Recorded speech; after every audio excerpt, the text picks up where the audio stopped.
Good morning, my dear students. Welcome back to the online classes of KVD Academy. Myself, Krishna sir, as your social science teachers.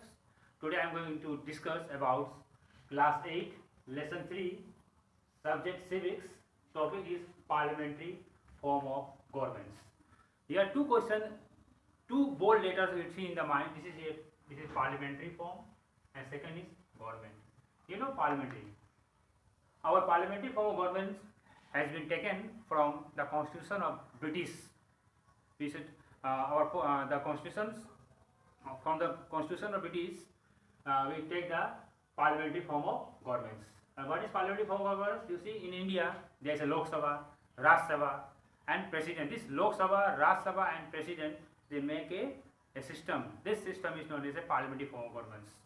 And one question arises in the minds: why do we need a parliamentary form of governments? You know, India is a vast country, and in this vast country, the constitutions, the framer of the constitution decided to partition the people in the governance matter. That's why because in the parliament form of government, the rule of the people is required. Means the parliament. You know what is democracy? Democracy is a form of government.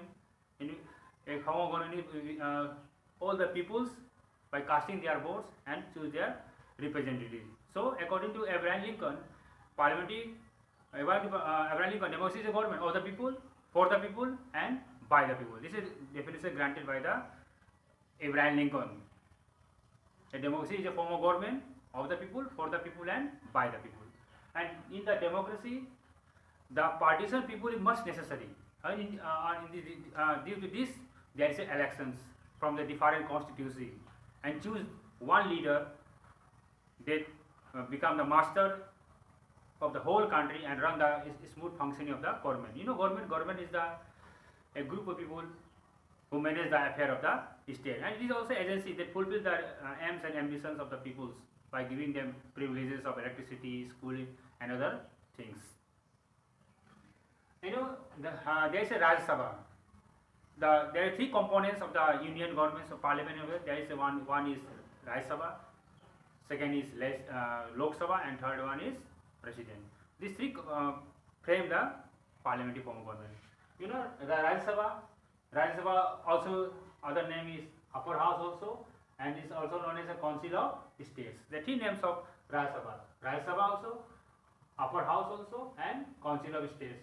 Total member of the Raj Sabha is 250, 238 elected from the different constituency, and plus 12 nominated. Means in the ground of social service, literature, they are efficient, they are magellan, they do some extraordinary works for the welfare of the people.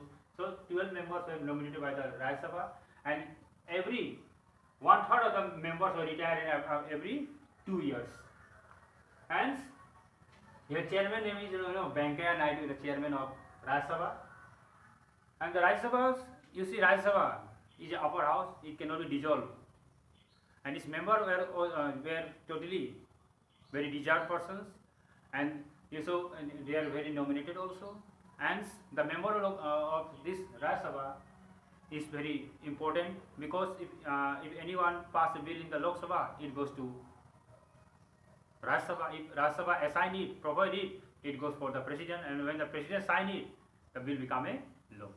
And the bill become a law goes in the three sides: first reading, second reading, and third reading. In the first reading, the motive of the bill passed clause by clause. In the second reading, executive discuss about it, and third, there is a voting.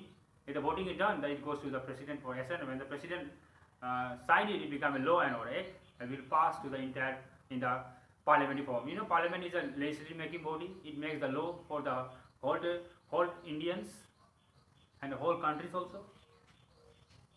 And second one is Lok Sabha. You know, Lok Sabha is also known as lower house or house of the peoples. Its total member is 552, 550 elected plus 2 nominated, means 550 elected by the peoples and from the different constituency, and two nominated members were nominated in the ground of social service, etc. And the speaker name is Om Birla. Om Birla is the speaker of Lok Sabha. Means the leader of this Lok Sabha is our president, our Prime Minister, name is Mr. Narendra Damodar Das Modi. Is the leader of the Lok Sabha, because the maximum strengths were got in the two-third majority, more than two-third majority votes they get in the elections. And it is a tenure. The tenures of Rajya Sabha is 6 years, and the tenure of Lok Sabha is 5 years.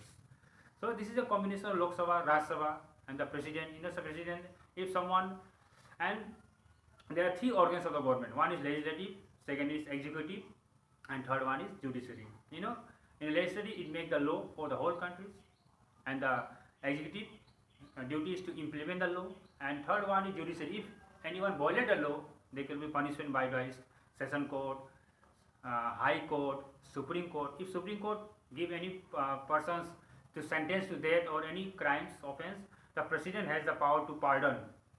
Has the power to pardon its fault and any sentences they to change the situation, change the sentence to convert into the whole life in the jail or other person. Means president is also a supreme commander of the defense force, and but he is the nominal head of the state, but the real power goes to the prime minister of the India.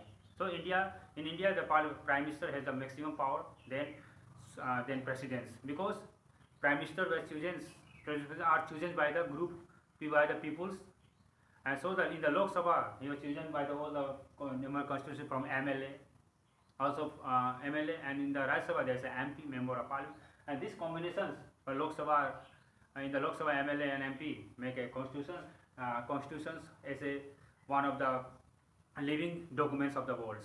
So I think all of you understood about the parliamentary form of government. In the next video I have uploaded about the role of prime minister and president. Thank you. Have a nice day.